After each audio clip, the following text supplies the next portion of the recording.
आज हम लोग देखेंगे रिलेशन बिटवीन ITF यानी अलग अलग इन्वर्स ट्रिग्नोमेट्रिक फंक्शंस के बीच में रिलेशन क्या होता है। तो सबसे पहले हम लोग रिलेशन फाइंड आउट करेंगे साइन इन्वर्स x का दूसरे इन्वर्स ट्रिग्नोमेट्रिक फंक्शंस के साथ में। साइन के साथ हमेशा हम जानते हैं परपेंडिकुलर अपॉन हाइपोटेनियस आता है। यहाँ पे हमारा परपेंडिकुलर हो जाएगा x और हाइपोटेनियस x के अपॉन में 1 है तो हाइपोटेनियस हो जाएगा 1। अब पाइथागोरस थ्योरम से जब हम इसे सॉल्व करेंगे तो हमारे बेस की वैल्यू क्या आएगी, root of 1 minus x square. तो हमारे पास हमारा परपेंडिकुलर, हाइपोटेनियस और बेस तीनों की वैल्यू आ चुकी है। अब हम इजीली साइन इन्वर्स को कॉस, टैन और बाकी के इन्वर्स ट्रिग्नोमेट्रिक फंक्शन में चेंज कर सकेंगे। तो साइन इन्वर्स एक्स की वैल्यू कॉस इन्वर्स, अब कॉस के साथ में बेस अपॉन हाइपोटेनियस आता है तो बेस की वैल्यू हो गई root of 1 minus x square और हाइपोटेनियस की वैल्यू हो गई 1। साइन इन्वर्स x की value cos inverse root of 1 minus x square होती है। ऐसे ही अगर हम टैन के साथ इसकी वैल्यू देखें तो टैन इन्वर्स, टैन के साथ आता है परपेंडिकुलर अपॉन बेस। परपेंडिकुलर की वैल्यू हो गई x अपॉन बेस की value root of 1 minus x square.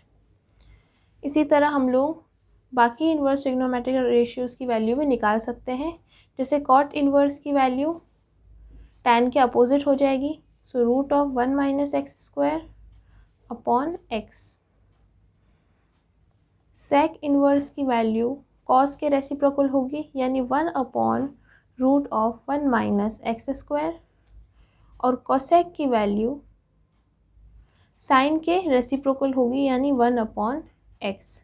इसी तरह हमने साइन इन्वर्स एक्स के साथ बाकी के इन्वर्स ट्रिग्नोमेट्रिक रेशियोज़ की वैल्यू फाइंड कर ली। अब हम लोग कॉस इन्वर्स एक्स के साथ बाकी के रेशियोज़ की वैल्यू देखते हैं। कॉस इन्वर्स एक्स में बेस अपॉन हाइपोटेनियस होता है। यहाँ पे बेस हो गया हमारा एक्स और हाइपोटेनियस हो जाएगा 1। वापस से पाइथागोरस थ्योरम की हेल्प से हम लोग परपेंडिकुलर की वैल्यू निकालेंगे तो आएगी root of 1 minus x square. अब हम लोग बाकी के रेशियोज़ की वैल्यू निकालते हैं।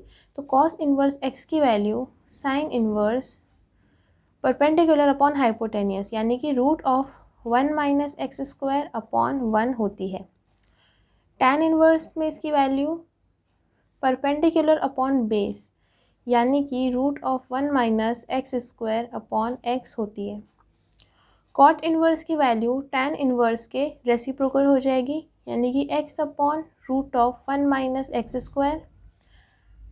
सेक इन्वर्स की वैल्यू खुद कॉस इन्वर्स के ही रेसिप्रोकल हो जाएगी यानी कि 1 अपॉन एक्स, और कोसेक इन्वर्स की वैल्यू साइन के रेसिप्रोकल हो जाएगी यानी 1 upon root of 1 minus x square. देखेंगे थर्ड, टैन इन्वर्स एक्स के साथ बाकी के इन्वर्स ट्रिग्नोमेट्रिक फंक्शंस के रिलेशन।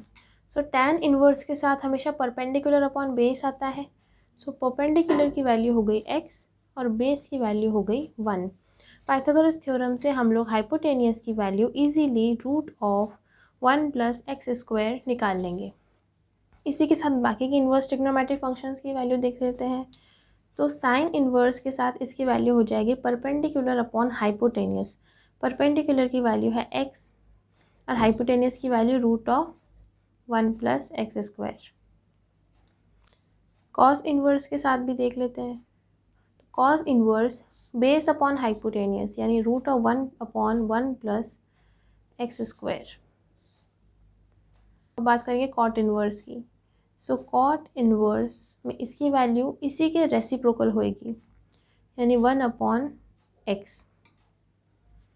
सेक इन्वर्स के साथ कॉस का रेसिप्रोकल यानी root of 1 plus x square upon 1, और कोसेक इन्वर्स के साथ में साइन का रेसिप्रोकल यानी root of 1 plus x square upon x. अब बचे बाकी के 3 और इन्वर्स ट्रिग्नोमेट्रिक फंक्शन यानी कि cot inverse x, sec inverse x और कोसेक इन्वर्स एक्स। इन तीनों की वैल्यूज़ आप लोग एज अ होमवर्क खुद फाइंड आउट करेंगे इन मेथड से जो मैंने आपको पिछले 3 इन्वर्स ट्रिग्नोमेट्रिक फंक्शन में बताए। और अगर आपको कोई डाउट आता है कि आपकी वैल्यू नहीं निकल रही है तो आप मुझे कमेंट करके बता सकते हैं। Thank you so much.